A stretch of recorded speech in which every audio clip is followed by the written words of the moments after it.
Good afternoon, passengers. On behalf of the Newton Sixth Form, I'd like to warmly welcome you aboard Flight 98A, featuring the theme, Help Ever, Hurt Never. We are currently cruising at an altitude of 11 floors. Thank you very much.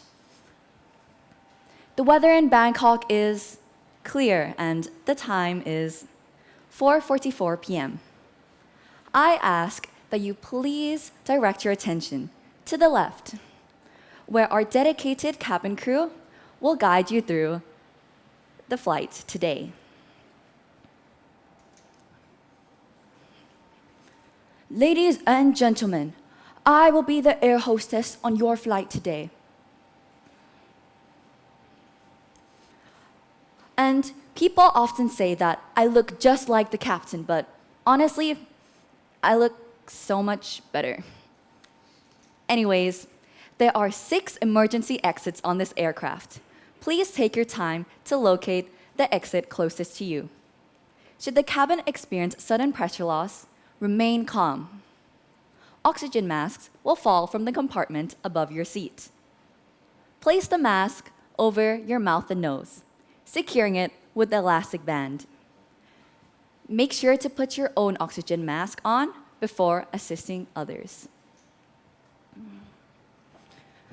Hi, I'm the passenger, and we all know that out of all of us, I look the best. And isn't that kind of selfish? I mean, I know how to put my own oxygen mask on, so shouldn't I be helping this little kid next to me? Shouldn't we be helping others first? It's a lesson that we often hear while growing up.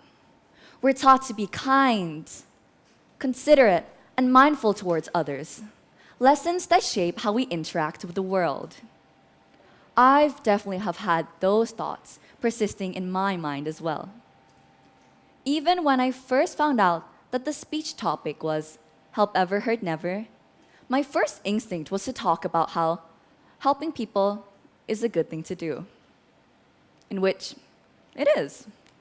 It can cause something like a domino effect, where in this case, the act of just one person causes a chain reaction, making a whole community act with kindness. I've been thinking in this way for the longest time, until recently I had a sudden change of heart. In my eagerness to help others and express gratitude, I felt happy in the moment. Yet, at the end of the day, I still didn't feel content. I turned to journaling, pouring my thoughts down onto the page, trying to decipher my feelings. And I realized that something vital was missing. A random memory from my time in Japan resurfaced. People often said the phrase, "Otsukare-sama deshita," meaning, thank you for your hard work, to acknowledge the person and cheer them on. Being kind and praising people is a great thing to do. But it seems like we only act like that towards others. The thing that was missing was a person. Someone who worked really hard and wanted to feel praised and acknowledged too. It was myself. I had been so caught up in thanking others and expressing gratitude that I had completely forgotten to be kind to me. It got to the point where it subconsciously ruined me. I didn't show up for myself, I didn't thank myself, and I did not treat myself with kindness. There's another lesson that we often hear, but it seems like we tend to overlook it and take its importance too lightly. The phrase, "to love others you must first love yourself. I never truly grasped the importance of this until I grew up. Every time I looked into the mirror, I didn't like what I saw. Because all I could see was a reflection of a girl and her flaws. I criticized myself for my failures, my appearance, and I failed to show up for myself. I sacrificed sleep, skipped meals, and treated myself badly. Actions that are the exact opposite of how I would treat someone that I love. I would see my loved ones for all the good they do, for how beautiful they are inside and out, and I treated them as precious as I could. So, if I love myself, why was I treating myself this way? But again, why does that even matter as long as I treat others with kindness? Well, I read online a while ago about how when airline pilots first start their training on commercial jets, they learn about key emergency maneuvers that they must take in hectic situations. Their minds are focused on turning aircrafts, communicating with air traffic control, and deploying oxygen masks for all the passengers. But as the trainees were so focused in landing the aircraft and saving everyone, the instructors ended up failing them. Why? Well, they forgot to put their own oxygen masks on, causing them to die in the scenario, ultimately dooming everyone.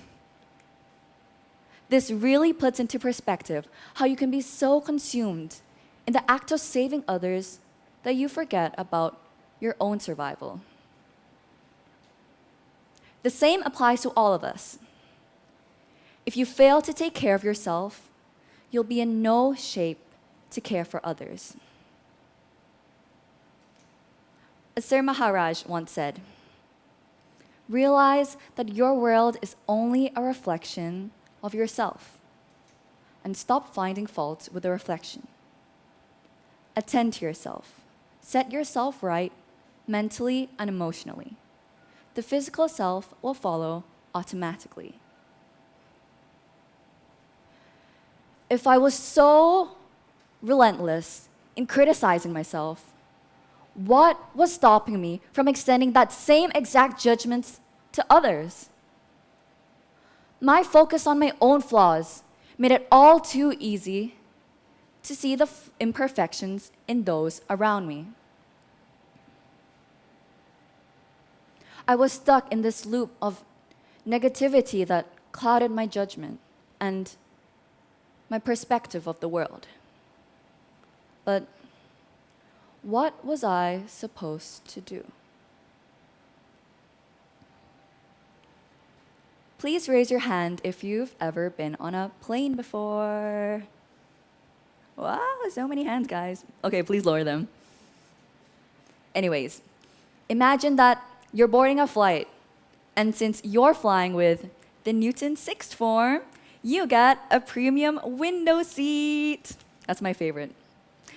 And you sit down, look out the window, and since it's the evening right now, there's an absolutely breathtaking sunset right in front of your eyes. The sky ablaze with vibrant, beautiful colors. Yet, you're wearing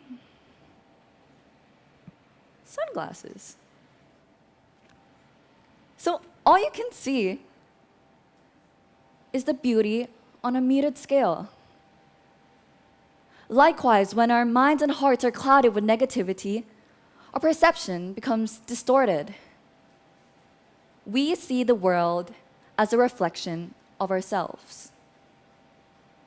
However, if you were to nurture a healthy relationship with yourself, you start to see the world in a clearer perspective, taking off the sunglasses and seeing the sunset for its true beauty.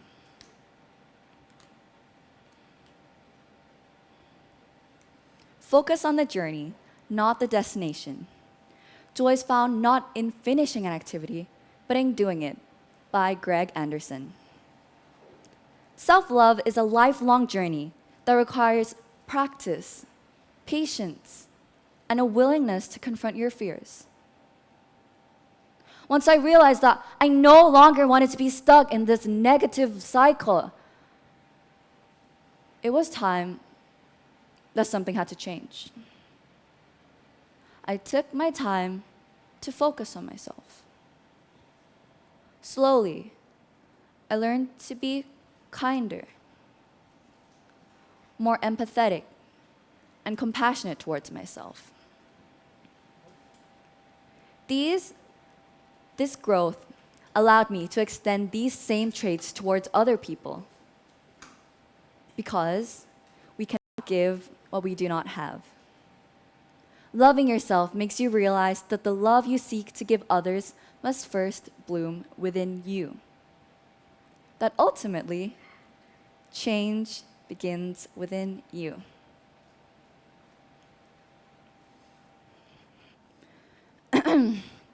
So, remember folks, the next time you're on a flight, whether in the air or in life, remember to put your own oxygen mask on. Only then will you truly be able to support those around you. This is your captain, Sen, speaking, wishing you a safe and enlightening journey on the rest of this talk. Thank you very much.